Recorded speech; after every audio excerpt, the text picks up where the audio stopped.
아멘. 귀한 찬양 감사드립니다. 이 시간 우리 서로 우리 옆에 분들과 인사할 텐데요. 예수님의 은혜와 평강이 함께 하시길 바랍니다라고 인사하겠습니다. 예수님의 은혜와 평강이 함께 하시길 바랍니다. 귀한 주일날입니다. 오늘은 특별히 어린이 주일로 지키는 날입니다. 하나님께서 우리 성광의 성도님들 가정마다 귀한 선물로 주신 하나님의 자녀들 위해 그 하나님의 축복이 넘쳐나기를 간절히 소망합니다. 또 5월은 가정의 달입니다. 가정의 달을 맞이해서 우리 성광의 모든 성도님들 가정 가운데 하나님의 그 크신 평화와 행복이 넘쳐나기를 간절히 소망합니다. 어린이는 우리 가정의 기쁨이 됩니다. 또 어린이는 이 나라의 희망이 되고요. 또 이 나라의 기둥이 되고 우리 성광의 기둥이며 미래가 바로 우리 어린이입니다. 오늘 예수님께서 이 어린아이들을 축복하시는 말씀을 통해서 오늘 어린아이를 다시 한번 살펴보고 어린이 주일에 정말 온유하고 검신하신 그 예수님이 어린아이를 축복하시고 또 어린아이를 축복하는 것과 더불어 하나님의 나라를 얘기할 때 어린아이와 같이 하나님의 나라를 받들지 아니하면 결단코 천국에 하나님 나라에 들어갈 수 없다는 말씀을 가지고 더 많은 깊은 묵상과 은혜가 우리 이 시간에 함께하기를 간절히 소망합니다. 오늘 말씀을 우리가 읽었는데요. 마가복음 10장 13절로부터 16절까지 말씀입니다. 근데 이 본문을 잘 읽어보면 온유하고 겸손하신 그 예수님께서 화를 내고 있는 상황입니다. 사람들이 예수님께 만져주심을 바라고 어린아이를 데리고 나오는 상황입니다. 그러니까 예수님께 어린아이를 데리고 나와서 어린아이에게 축복해달라고 안수해달라고 어린아이를 데리고 나오는데 이 제자들이 그것을 가로막습니다. 그것을 꾸짖는 겁니다. 예수님께 어린아이를 데려오는 그 상황을 데리고 나오지 말라고 꾸짖는 상황입니다. 그런 모습을 보신 예수님이 화를 내시며 노하시면서 분명하게 말합니다. 어린아이들을 내게 오는 것을 금하지 말라고 하는 겁니다. 예수님이 제자들에게 말씀을 이어서 하시는 그 말씀, 이 어린아이들과 같이 하나님의 나라를 받들지 아니하면 결단코 하나님 나라에 들어갈 수 없다라고 말씀하십니다. 정말 어린아이가 예수님께 나와서 축복을 받으러 나오는 상황입니다. 혹시 우리가 이 어리석은 제자들처럼 정말 어린아이가 예수님께 나가는 것을 막고 있고 그것을 꾸짖고 있지 않나 잠시 우리 자신을 살펴볼 필요가 있습니다. 오늘 말씀을 더 깊이 들어가 보겠습니다. 13절 말씀입니다. 13절 말씀을 같이 보면 사람들이 예수님께서 만져주심을 바라고 어린아이들을 데리고 옵니다. 그 당시 유대인들은 그 유대의 그 종교 지도자 중 그 회당에 있는 랍비라고 합니다. 선생님들한테 이 어린아이를 데려오는 풍습이 있었습니다. 그러니까 어린아이를 데리고 오면 그 랍비 선생님은 그 하나님의 귀한 말씀을 가지고 이 아이를 축복해 줍니다. 그러니까 유대인들의 가장 큰 힘은 축복을 해주는 축복 기도인데요. 이 가정에서 아버지가 자녀들한테 축복을 해줄 수 있는 권한이 있습니다. 그러니까 우리가 유대인들의 풍습 가운데 랍비 선생님이 또 그 가정에서 아버지가 자녀들을 해서 어린아이를 해서 축복을 한다는 말씀을 갖고 축복을 하는 것은 당연한 상황이었습니다. 그러니까 그 당시 풍속을 보면 자녀들을 예수님께 데려 나오는 그 목적은 뭡니까? 바로 예수님이 선생 되시는 분으로 인정하고 선생보다 더 위대하신 예수님께 그 어린아이를 데리고 나와서 축복해달라고 이 어린아이들에게 안수해달라고 사람들이 자신의 자녀들을 데리고 예수님께 데리고 나오는 상황이었습니다. 근데 제자들이 그런 상황, 그런 부모님들과 아이들을 꾸짖습니다. 예수님을 따르는 제자들을 예수님께 축복을 받고자 어린아이를 데려오는 것을 어떻게 합니까? 금하는 겁니다. 그러니까 예수님께서 이 제자들의 모습을 통해서 화를 내시는데 예수님의 제자들의 상황의 모습을 볼 수 있습니다. 예수님은 그 당시 말씀 하나님의 나라를 선포하시면서 전도 여행을 다니시는 상황이었습니다. 갈릴리 중심으로 예수님께서 전도 여행을 다니시고 점차 그것이 확대되어서 예루살렘까지 내려오는 상황이 마가복음, 마태복음에 나오는 모든 전반적인 상황입니다. 그러니까 예수님께서 한 곳에 있지 아니하시고 하나님의 말씀을 전파하시기 위해서 이 마을 저 마을로 전도 여행을 다니시는 상황이었습니다. 그렇기 때문에 예수님께서 그 모든 여정 가운데 아이들이 예수님께 데리고 나오는 상황에서 제자들은 혹여 이런 생각을 했을 것 같습니다. 예수님께 어린아이를 데리고 오면 예수님이 많이 피곤하시니까, 많이 귀찮게 하니까 예수님이 그 여정 가운데 지치지 않도록 배려하는 마음에서 그 어린아이와 부모님을 꾸짖을 수 있을 수 있겠습니다. 하지만 이런 제자들에게 예수님은 노하십니다. 화를 내십니다. 14절에 있는 말씀을 보니까 예수님께서 보시고 노하시어 이르시되 어린아이를 내게 오는 것을 용납하고 금하지 말라고 합니다. 또 뒤이어 무슨 말씀을 하십니까? 하나님의 나라가 이런 자의 것이니라. 이런 어린아이들 것이라고 예수님은 말씀하고 계십니다. 그러니까 예수님께서는 어린아이가 자신에게 오는 것을 금하지 말라는 겁니다. 그리고 자신에게 나오는 이 어린아이가 어떤 자라고요? 하나님의 나라의 것이라는 겁니다. 하나님의 나라가 이런 어린아이가 바로 소유하는 것이라고 얘기하고 계십니다. 그리고 오늘 15절 말씀에 분명하게 이 어린아이가 왜 하나님의 나라를 소유할 수 있는가를 분명하게 말씀하고 계십니다. 우리 15절에 있는 말씀 다 같이 한 목소리로 봉독하겠습니다. 내가 진실로 너에게 이르노니 누구든지 하나님의 나라를 어린아이와 같이 받들지 않는 자는 결단코 그곳에 들어가지 못하리라 하시고, 내가 진실로 너에게 이르노니 하나님의 나라를 어린아이와 같이 어떻게 한다고요? 받들지 않는 자는 결단코 들어가지 못한다라고 합니다. 받들다라는 의미는 해석을 여러 성경을 살펴보면 받아들이다라고 해석할 수 있습니다. 그러니까 어린아이와 같이 하나님의 나라를 받아들이지 않는다면, 그러니까 현대인의 성경을 통해서 다시 한번 읽어보면 누구든지 하나님의 나라를 어린아이와 같이 받아들이지 않는 사람은 그 나라에 절대로 들어가지 못할 것이다 라고 해석되어 있습니다. 그러니까 어린아이와 같이 하나님의 나라를 받아들여야 하나님의 나라에 들어갈 수 있다라고 예수님은 심오한 말씀을 하십니다. 그리고 16절에 예수님께 나오는 어린아이들을 안으시고 또 저희 위에 안수하시고 축복하셨습니다. 오늘 어린이 주일, 정말 어린아이와 같이 하나님의 나라를 하나님의 나라를 받아들인다는 그 의미가 무엇인지 깊이 깨닫는 저와 여러분 되기를 간절히 소망합니다. 첫 번째로 어린아이처럼 가난하고 텅 빈 마음으로 온전하게 순종해야 한다는 것입니다.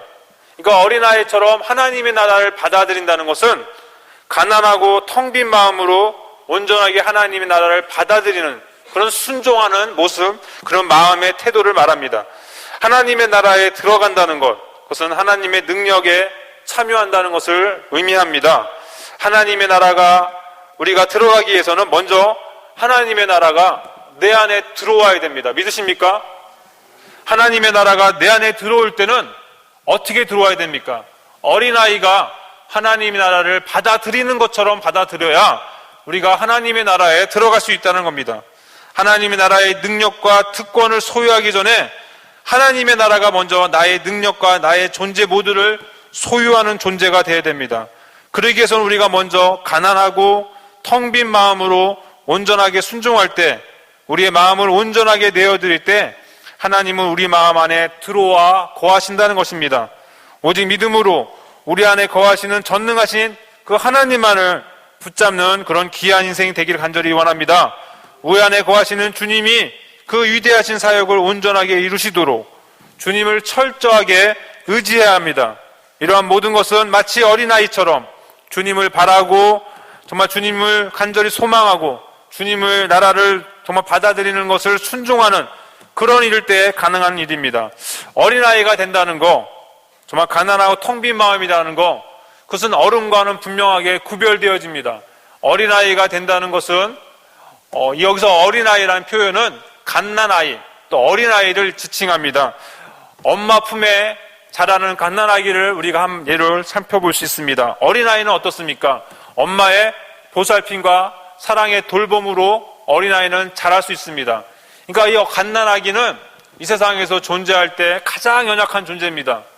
정말 엄마가 없다면 품에 안아서 젖을 물리고 가장 필요한 것을 때때로 상황마다 잘 돌보아주는 엄마의 돌봄의 손길이 없다면 이 갓난아기는 존재할 수가 없는 것처럼 어린아이처럼 가난하고 텅 빈 마음은 어떻습니까? 엄마의 손길만을 바라보는 갓난아기가 바로 어린아이 마음입니다. 어린아이가 배고프면 어떡합니까? 말을 할 수 있습니까? 엄마한테 어떻게 배고프다고 표현합니까? 우는 겁니다. 엄마는 그 갓난아기 울음소리를 통해서 이게 배고픈 건지 이게 어떤 상황인지 다 파악한다고 합니다. 그러니까 애를 키우다 보면 이 아이가 배고프구나 아니면 어디가 불편하구나 그런 것을 울음을 통해서 안다는 겁니다. 그러니까 어린아이는 가장 연약하지만 엄마한테 울음을 통해서 행동을 통해서 엄마한테 자기 의사를 전달합니다. 그러니까 엄마가 아빠는 좀 힘든다고 합니다. 엄마가 그 아기의 울음소리를 통해서 애가 뭐가 필요하구나를 잘 알 수 있다고 합니다. 이처럼 어린아이는 어떻습니까? 항상 하나님 나라를 받아들일 때는 철저하게 의지하는 하나님의 나라를 정말 가난한 마음으로 텅 빈 마음으로 온전하게 받아들이는 그런데 온전한 순종으로 나가는 그런 자가 바로 어린이입니다. 그렇기 때문에 둘째, 어린이처럼 우리에게 주신 그 특권을 믿음으로 구해야 한다는 겁니다. 이 어린아이는 권세가 있습니다. 뭡니까? 갓난아기는 울음으로써 엄마한테 자신의 모든 것을 표현합니다. 그러니까 배고프다고 어린아이 갓난아기가 엄마한테 미안하니까 울지 않으면 어떻게 됩니까? 큰일 납니다. 뭔가 영양 공급이 안 돼서 엄마의 도움의 손길을 못 받아서 어린아이는 병들거나 어렵게 되는 겁니다. 그러니까 울지 않거나 뭐가 문제가 생기면 큰 문제가 생기는 것처럼 어린아이는 엄마한테 자신의 의견을 정확하게 표현합니다. 그렇기 때문에 어린아이는 배고프면 울게 되고 자연스럽게 어머니께 요청을 합니다. 그 울음소리를 잘 듣고 이해하는 분은 누굽니까? 그 어린아이의 갓난아기의 엄마입니다. 그러니까 갓난아기하고 엄마의 관계는 어떻습니까? 마치 어린아이는 갓난아기는 엄마한테 특권이 있습니다. 자녀된 특권이 있는 겁니다. 그것을 누리면서 엄마와 아이는 관계를 맺고 있는 겁니다. 이처럼 하나님께서는 우리와 어떤 관계입니까? 우리에게 부모와 같은 존재가 우리 하나님입니다. 하나님의 자녀된 우리는 우리에게 소유한 특권이 있습니다. 자녀된 특권이 있습니다. 그것은 바로 뭡니까? 전능하신 하나님에게 끊임없이 교제하는 특권입니다.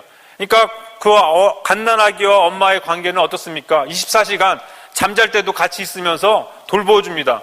그러니까 어린아이에 가장 필요한 것을 엄마가 같이 있으면서 공급해 주는 것처럼 하나님의 자녀된 우리는 어떻게 합니까? 하나님과 늘 관계하고 교제하면서 하나님께 우리의 모든 특권, 우리의 돌보아 달라고 하나님께 나갈 수 있는 특권이 우리의 특권이라는 겁니다. 그것을 믿음으로 구해야 한다라고 우리는 말씀 가운데 우리는 볼 수 있습니다.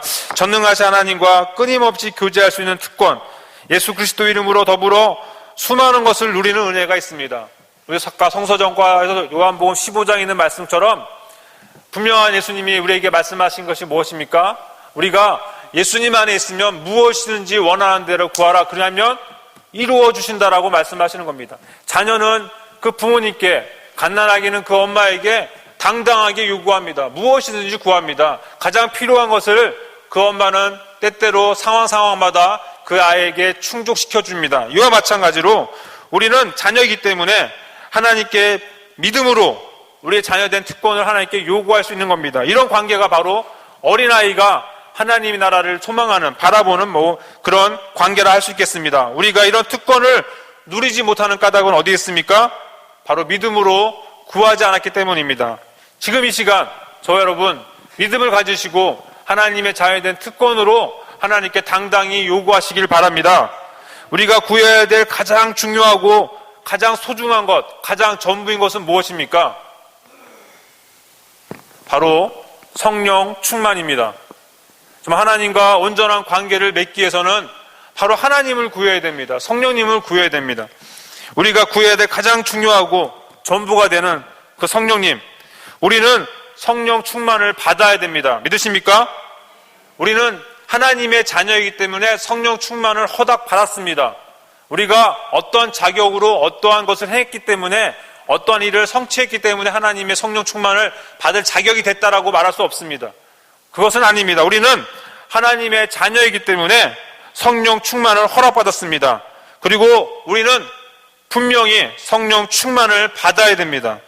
그리고 우리는 성령 충만을 꼭 받아야 한다는 그런 믿음의 확신으로 하나님께 당당히 요구하고 그 특권을 누려야 됩니다. 오늘 정말 어린이 주일, 하나님의 나라는 어린아이와 같이 그 하나님의 나라를 받아들이는 자, 우리가 어린아이와 같이 하나님의 자녀로서 성령 충만함을 구해야 됩니다.